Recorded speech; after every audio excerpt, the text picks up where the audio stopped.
Hey, what's up guys, Sai here.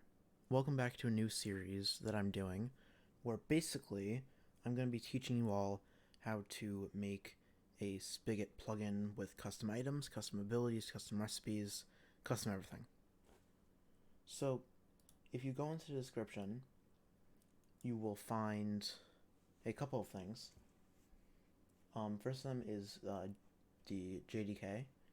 You're going to be downloading whatever the specific version is for your device. So, I'm going to be going to Windows, and I am going to be using the 64 installer. I'm not going to be installing this, but it's pretty straightforward in how to. This is for 32-bit, this is for 64-bit. Just set that up, make sure you're using newest version. Make sure you're using JDK 8, sorry.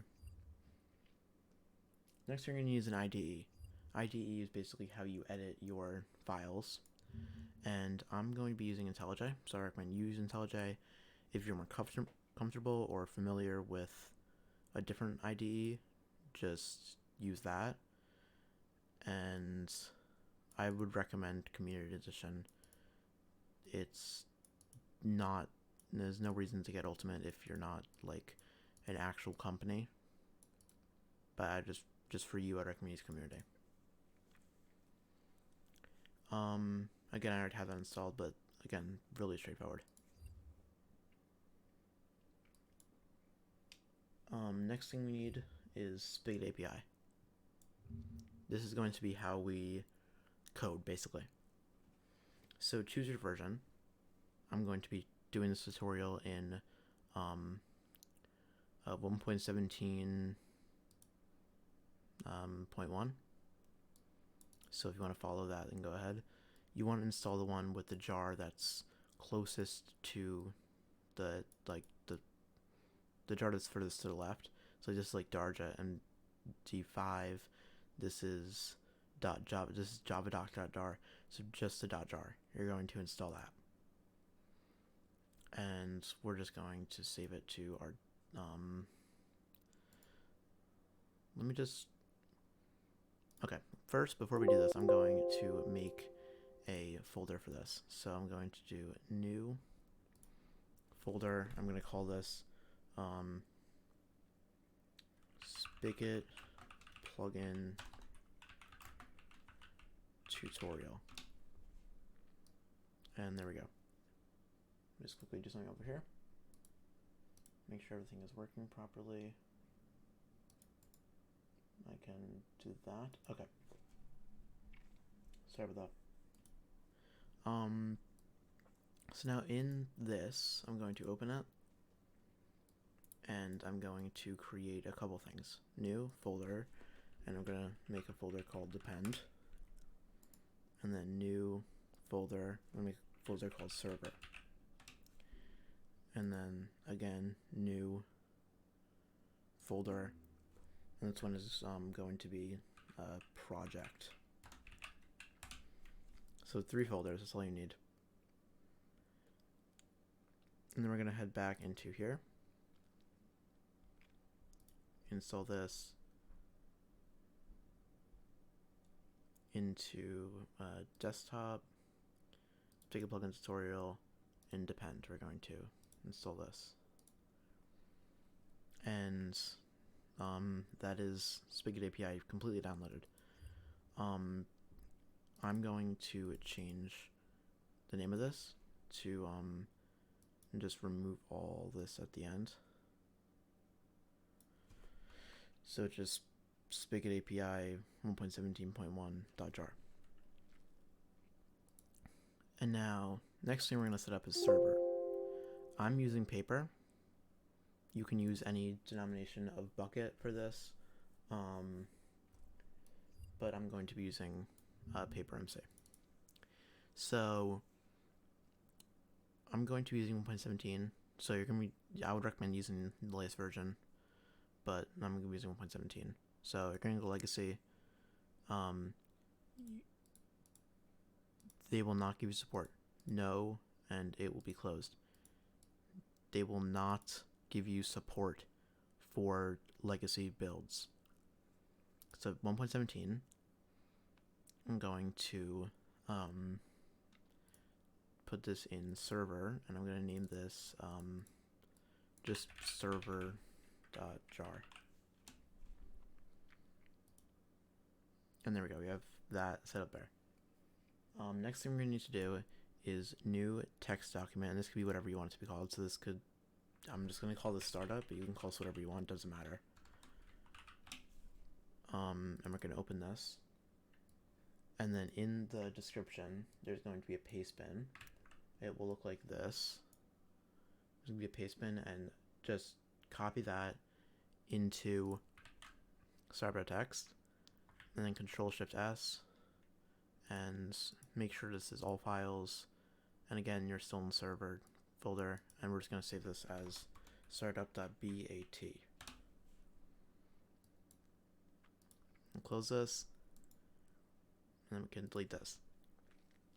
Now run startup.bat. This window will pop up. I'm just going to wait for this to load, and while we are waiting for this to load, I think it's a good time to set up our ID. So okay, so I will show you how to do that in 1 second. So it created a eula.txt, and you just need to change this to true. Remember to read the eula, by the way. And again, startup.bat. And this time, if you did everything correctly, that should work. And there we go. And just to make sure that everything's working properly, we're going to stop it. And this should start up in under 2 to 3 seconds.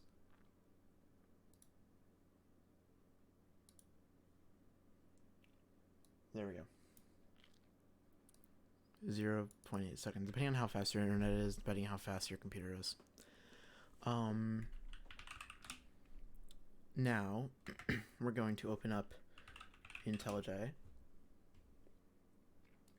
I'm going to drag this over here, and you'll be greeted by a screen such as this.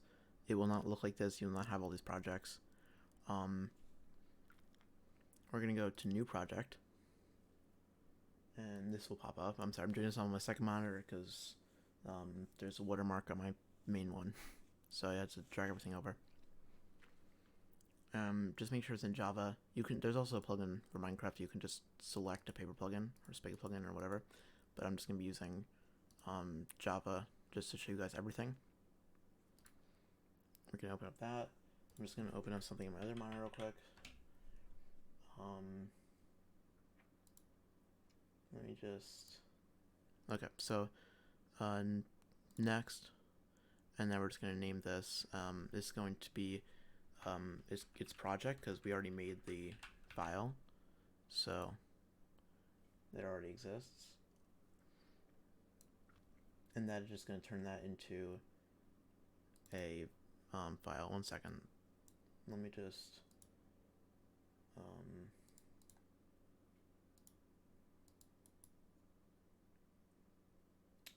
where is it?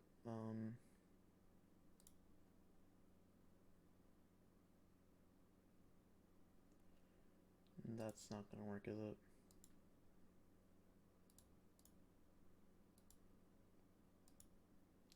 Okay. So, we're going to close this. We're going to go to source, and you're going to right click on it, and we're going to go to new package. If you want a domain, you can put it here. It's the domain end dot, then your name or your domain, then the project. I'm just going to do me.sci. Let's call this, I guess, super items or something. I don't know. And then new Java class. This can be your main class, or just going to call this main. And next, we're going to go to File, Project Structure, Libraries, Plus, Java, and now we're going to go to here, where is it? Spigot plugin, sorry. We're going to go to depend, Spigot API. And, okay.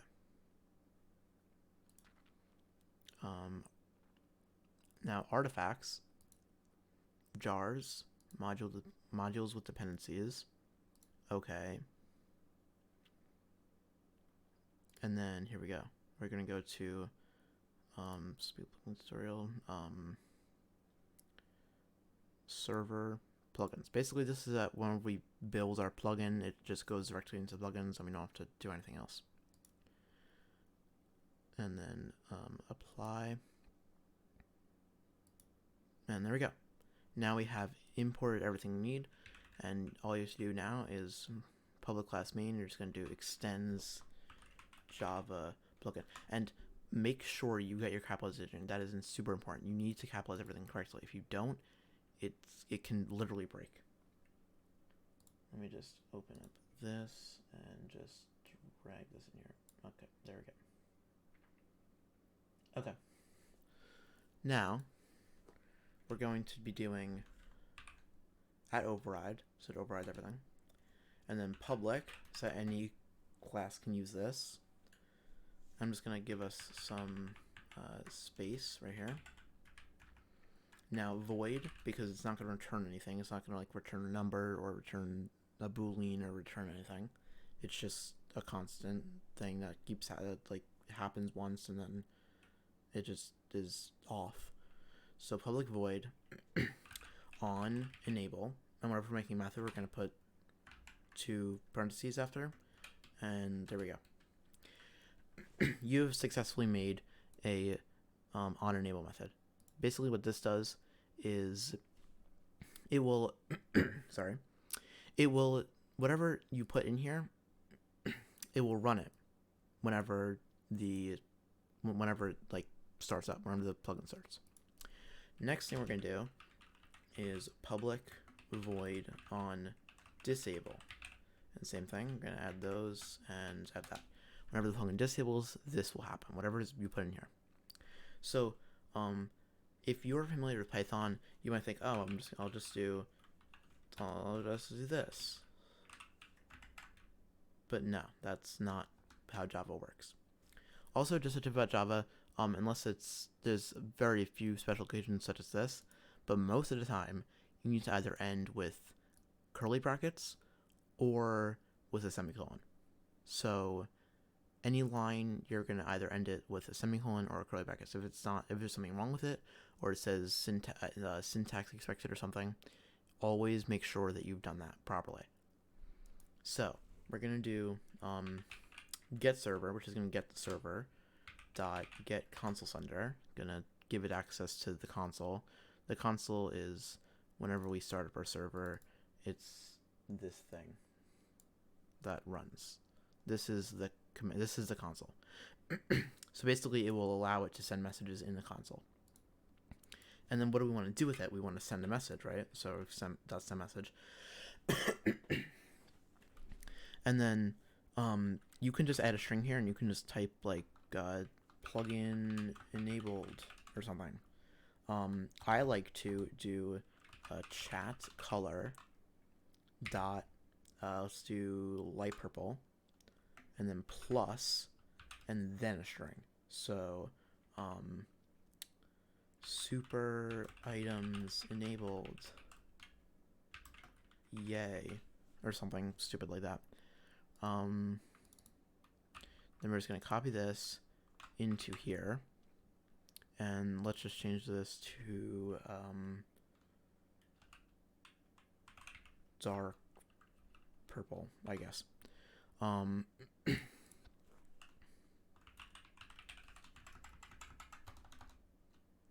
yay, I guess, because it's going to be disabling when we want it to disable. So yay.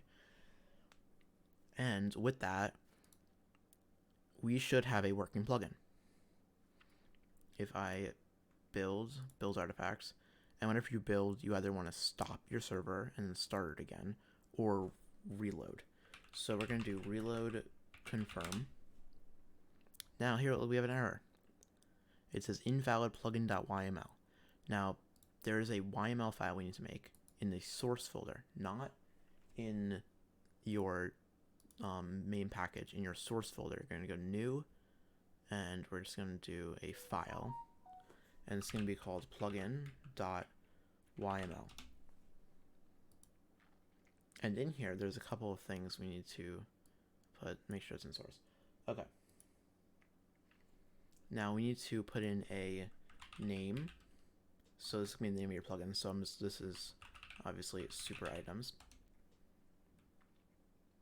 Then you need a version, which is just going to be 1.0. It's first version. Author. Sci, or whatever your name is, or whoever the author is. You can also do authors and add multiple. So like, if like Sci and John Doe made this plugin, you could put it like that. But I just have one author, so I'm just gonna do author Sci. Then main. This is the location of your main package here. So that's whatever. Make sure capitalization is correct, by the way. So maybe me.sci.superitems.main. And main is the location of your on-enable and on-disable methods, by the way. So wherever you named anything, that's where you put it. Now, next thing we're going to need is an API version, 1.17. We're working in the 1.17 API. If you forgot which one we're using, just go into your thing, depend, and right there. Unless you removed it, then just try and figure out which one you're using. Open this back up. Make sure OBS is running properly. Okay, OBS is running properly. Okay. So as you can see, this is the plugin.yml for my plugin Wacky Items, which is a custom items plugin. Now, basically, these are all the commands. This is telling it what you can do. You can add dependencies. So this, I'm going to actually make this a soft depend. So basically dependencies. So, depend, you can add different plugins that you need for this to work. So let's say it hooks in with like your own personal library. My personal library for Wacky Items is wilib. So you need wilib.jar in your files, in your plugin folder. You can also make, so basically anything in dependencies, if it's missing something from where it says depend, your plugin will not load. It will not allow it to load. There is another thing called soft depends, which I should probably fix that because there's not supposed to be a dash there, and my plugin's going to break now. So soft depend is basically, it's not required, but it adds more features. That's what soft depend is. So if a plugin soft depends, like let's say like essentials or something, like let's say it soft depends on Essentials X. Essentials X adds like a spawn check for it or something. I don't know. Whatever your plugin is going to be. That is what the Essentials X would do. So, like if you have it hooked in with the plugin, you would put a dependency. You don't need to though. The final thing I would recommend would be description. So basically, you can also hover over this and it tells you what you need, and it tells you what it is. So this is a human readable plugin summary. So let's say this is going to be a plugin that adds super cool items. Okay, and there we go. Now we can save this. We can build artifacts, build. And now, if we reload, you need to confirm it. Reload, confirm. There we go. It's enabled. And if we, let's say, reload it again, so you can see that if it disables correctly, you can see it disabled and then it enabled again. So that is basically it for this tutorial. I hope you guys enjoyed. Next video, we're going to be actually setting up custom items, and then in the next video after that, we're going to be giving it abilities, we're going to be giving it custom recipes, and then I'll leave you guys off to make your own items and make super awesome plugins. Also, I would love to see what kind of stuff you guys come up with. So please, in the description, there's a Discord down below. Join the Discord and send me your plugins. I want to see what kind of cool stuff you guys make using this tutorial, because I like to see that it's actually helping people, because that's why I make the tutorials, is to help you guys learn. And yeah, so if you guys liked, don't forget to like on this video and subscribe to my channel if you do enjoy and want to see more. This will be a 3-part series. The next part will be uploaded on around Saturday, I would say. So that would be in 2 days, because this is being uploaded on Thursday. I'm recording this late Wednesday. But yeah, I hope you guys all had a fantastic time coding with me today, and I will see you all in the next one. Have a good day, have a good night, whatever time it is for you. Peace out.